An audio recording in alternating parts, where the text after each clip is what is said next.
Cricket மேட்சுக்கு வணக்கம். RCB release பண்ண போற 5 பிளேயர்ஸ் யாரு அதை தான் பார்க்க போறோம். ஸோ இதுக்கு முன்னாடி ஒரு வீடியோ போட்டிருக்கோம். எப்போ டேட்டு அது மட்டும் இல்லாமல் ஸோ மற்ற பிளேயர்ஸ் எல்லாம் எந்தெந்த டீம் எப்படியெல்லாம் ரிலீஸ் பண்ணுறாங்கன்னு சொல்லிட்டு ஆர்சிபிக்கு செப்பரேட் வீடியோ கேட்டிருந்தீங்க. சோசியல் மீடியா முழுக்க அது மட்டும் இல்லாமல் நம்ம பார்த்த வரைக்குமே இந்த 5 பிளேயர் தான் ஆர்சிபி ரிலீஸ் பண்ண போகிறாங்க. இதை தாண்டி நிறைய பேர் இருக்கிறதுக்கான சான்ஸ் இருக்குது. ஆனால் இந்த 5 பேர் ஸ்வர்ஸ் ஆட்டா வெளியில் போகிறாங்க அப்படிங்கிறத மாற்றம் கிடையாது. இந்த சீசன் மேபி அக்ஷனில் எடுக்கலாம். ஆனால் அக்ஷனுக்கு முன்னாடி இவங்க இருக்க போகிறது இல்லைன்னு சொல்லிட்டு 5 பிளேயர்ஸுடைய லிஸ்ட் இருக்கு. அது யாரு என்ன ஏது அப்படிங்கறத பார்க்கலாமா? அதுக்கு முன்னாடி ஃபர்ஸ்ட் டைம் சேனல் வரீங்கன்னா மறக்காம சப்ஸ்கிரைப் பண்ணி சப்போர்ட் பண்ணுங்க. அப்பதான் அப்டேட் எல்லாமே எங்களை வந்து சேரும். சரி வாங்க வீடியோக்குள்ள போலாம். ஸோ பெங்களூரை பொறுத்த வரைக்கும் நல்ல ஸ்குவாடு தான். ஸோ எதுவுமே பண்ண தேவை கிடையாது. ஸோ அவங்க ரிலீஸ் பண்ணக்கூடிய பிளேயர்ஸும் பிளேயிங் லெவனை தாண்டி, அதாவது இந்த பிளேயர்ஸ் எல்லாம் எல்லாமே பிளேயிங் லெவனை மேக் பண்ணலாம். ஸோ அந்த மாதிரி ஒரு சூப்பர் டீம். அந்த பிளேயிங் லெவனில் இல்லாத ஒரு 5 பிளேயர்ஸ், ஸோ தேவையில்லாத 5 பிளேயர்ஸ் தான் யாரு அப்படிங்கிறத பார்க்க போகிறோம்.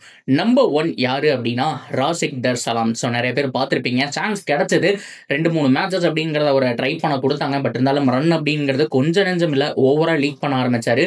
ஸோ இம்ப்ரெசிவான யங்ஸ்டரா இருப்பாங்க அப்படிங்கிற மாதிரி தான் நம்பி எடுத்தாங்க. பட் இருந்தாலுமே எதிர்பார்த்த அளவுக்கு அந்த பவுலிங் அப்படிங்கிறது சிறப்பாக இல்லை. ஸோ ராசிக் தர்சலாம் நம்பர் 1 அப்படிங்கிற மாதிரி தான் சொல்லிட்டு இருக்காங்க.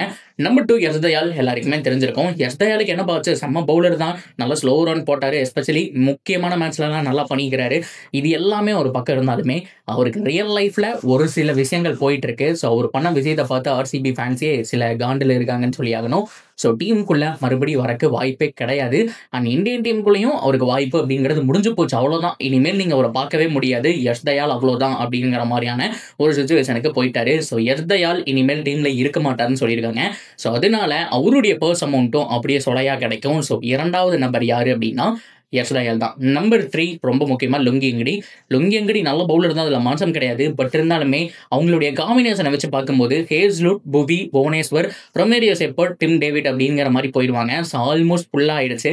இது போக பேக்கப்புக்கு நுவான் துஷாரா இருக்காரு. நுவான் துஷாரா பொறுத்த வரைக்கும் ஒரு மாதிரி சரி ஓகே பேக்கப்புக்கு எடுத்துக்கலாம் அப்படிங்கிற மாதிரி தான் எடுத்தாங்க. ஆனால் லுங்கி எங்கடி விட நல்லா பர்ஃபார்ம் பண்ணாரு. யாக்கர் பர்ஃபெக்டாக நெயில் பண்ணிட்டு இருக்காரு. எஸ்பெஷலி ரொம்ப முக்கியமாக கரண்ட் ஃபார்ம் ஜம்முன் இருக்கு. அது போக ஸ்ரீலங்காவுக்கு சூப்பராக பண்ணிட்டு இருக்காரு. எல்லாமே அவர்கிட்ட பர்ஃபெக்டாக இருக்கும்போது ஸோ லுங்கி எங்கடி ரிலீஸ் பண்ணிடுவாங்க அப்படிங்கிற மாதிரி தான் நிறைய பேரும் சொல்கிறாங்க. என்னுடைய சஜஷனும் அதுதான். ஸோ ரிலீஸ் பண்ணிடுவாங்க அப்படிங்கிறதுனால டீமை விட்டே போயிடுவார்னு அர்த்தம் இல்லை. மேபி அக்ஷனில் பிக் பண்ணலாம். இப்போதைக்கு அவருடைய பட்ஜெட் கிடைச்சா போதும் அப்படிங்கிற சுச்சுவேஷனில் இருக்கும்போது அவரை ரிலீஸ் பண்ணிட்டு கிடைச்சா அவர் எடுக்கலாம். இல்லைன்னா அவரை விட பெஸ்ட்டாக மார்க்கெட்டில் நிறைய பேர் இருக்கிறாங்க. அவங்கள யாரோ ஒருத்தரை எடுக்கலாம் அப்படிங்கிறது தான் அவங்களுடைய தாட்டு. ஸோ அவர் வந்துட்டு பவுலிங் நல்லா தாங்க போட்டிருந்தாரு. ஸோ அதுக்கப்புறம் இனிஷியலாக நல்லா போட்டார். போக போக அடி வாங்கினாரு. இப்போ சவுத் ஆஃப்ரிக்காவுக்கும் ஒரு மாதிரி தான் பண்ணிட்டு இருக்காரு அப்படிங்கிறதுனால ஸோ லுங்கி எங்கடிக்கு ஒரு சின்ன டாட்டு தான் வைக்கணும். பட் இருந்தாலுமே ஒரு 50-50ங்கிற கால் எடுத்தால் கூட அவரு ரிலீஸ் செய்யப்படுவார் அப்படிங்கிற மாதிரி தான் எதிர்பார்க்கப்பட்டது. அண்ட் அது போக நம்பர் 4 இன்னொரு ஃபாரினர் அப்படின்னு சொல்லியாகணும், லியாம் லிவிங்ஸ்டன். ஒரு காட்டான் அப்படிங்கிற மாதிரி சொன்னால் அந்த அளவுக்கு மரணத்தனமாக ஆடிட்டு இருந்த ஒரு மனுஷன் இப்போ அந்த பவர் ஹிட்டிங் எல்லாம் சுத்தமாக போச்சு. முக்கிய அடிச்சாலுமே பால் போக மாட்டேங்குது. அந்த மாதிரி மாறிட்டாரு. ஸோ எஸ்பெஷலி நல்லா பண்ணிட்டு இருந்த ஒரு மனுஷன் என்னாச்சுன்னு தெரியல. அவருக்கு மட்டும் இல்லைங்க, ஒட்டுமொத்த இங்கிலாந்து டீமே ஒரு மாதிரி மந்திரிச்சு விட மாதிரி தான் சுற்றிட்டு இருக்காங்க. சாம் கரன் ஆகட்டும், ஸோ இவராகட்டும், ஏகப்பட்ட பேர் அந்த பர்ஃபார்மன்ஸ் அப்படிங்கிறது போயிடுச்சு. பொதுவாக இந்த இங்கிலாந்து பிளேயர்ஸ் எல்லாருமே ஆஹோ அப்படிங்கிற மாதிரி இருப்பாங்க. அப்படியே காணாமல் போயிடுவாங்க. அலெக்ஸ் ஹெல்சன் ஒருத்தர் இருந்தார். ஸோ அது போக வந்துட்டு டேவிட் மலான்னு ஒருத்தர் இருந்தார். நல்ல பிளேயர்ஸ் எல்லாம் உள்ளே வந்த மாதிரி இருந்துச்சு. ஓகே இந்த டீம் அடுத்த 10 வருஷத்துக்கு வேற லெவலில் போயிடுவாங்க பானுங்கிற மாதிரி எக்ஸ்பெக்ட் பண்ணிட்டு இருந்தோம். ஆனால் அப்படியே சரிஞ்சு போயிட்டாங்க. என்ன கதை என்ன ஏது அப்படிங்கிற மாதிரி சுத்தமாக தெரியல. ஸோ அந்த மாதிரி ஒரு ஃபார்ம் அவுட்ல இருக்கக்கூடிய பிளேயர் தான் லியாம் லிவிங்ஸ்டன். ஆர்சிபிக்கு சுத்தமாக பண்ணல. ஒரு 50 தான் அடிச்சாரு. அதுவும் ஸ்லோ 50. அந்த மேட்ச் அப்படித்தான் ஆடணும் அப்படின்னா கூட அவர் ரொம்ப திணறி விக்கெட் எல்லாம் ஆல்மோஸ்ட் பறி கொடுத்தாரு. அவங்க தான் ட்ராப் பண்ணாங்கன்னு சொல்லி ஆகணும். ஸோ அப்படிப்பட்ட ஒரு 50 தான் வந்துச்சு அப்படிங்கிறதுனால ஸோ ஒரு கண்டிப்பா 100% வெளியில போயிடுவாருங்கிறதுல மாற்றம் கிடையாது. அவருக்கு பதிலாக மேபி அவர் மாதிரியே இருக்கக்கூடிய பல ஹிட்டர்ஸ் மார்க்கெட்ல அவைலபிளா இருக்காங்க. ஸோ ட்ரையல் பார்க்கலாம் அப்படிங்கிறதுனால லியாம் லிவிங்ஸ்டன் கண்டிப்பா வெளியில எழுதி வச்சுக்கோங்க. அண்ட் அது போக 5வது இடத்துல இருக்க போகிறது ஸ்வப்னல் சிங். நல்ல ஒரு ஆப்ஷன் தான், நல்லா தான் இருப்பாருங்கிற மாதிரி தான் எக்ஸ்பெக்ட் பண்ணாங்க. பட் இருந்தாலுமே பவுலிங் அவ்வளோ பெருசாக கிடையாது. 7 மேட்ச் பக்கம் விளையாண்டுருக்காரு. 6 விக்கெட் மட்டும்தான். சில டைமில் எக்கனாமிக்கலாக போட முடியல அப்படிங்கிறதுனால ஸோ கண்டிப்பாக ஸ்வப்னல் சிங் வெளியில் அப்படிங்கிற மாதிரி சொல்லியாகணும். காரணம் சுயா சர்மாவுடைய பர்ஃபார்மன்ஸ் பீக் லெவல் இருக்குது. இன்னொரு பக்கம் சொல்லியாங்க ஆகணும். ஸோ இன்னொரு பக்கம் ஒரு நாள் பாண்டியா என்னமோ ஏதோன்னு சொல்லிட்டு எடுத்தாங்க. பேட்டிங்கில் ஜம்முன்னு கான்ட்ரிபியூட் பண்ணுறாரு. பவுலிங்கில் பார்த்தோம் அப்படின்னா டைட்டாக போடுறாரு. பவுன்சர்லாம் வேறு வீசுறாரு. ஸோ இப்படி இருக்கும்போது காம்பினேஷன் அவங்களுக்கு செட் ஆகிடுச்சு.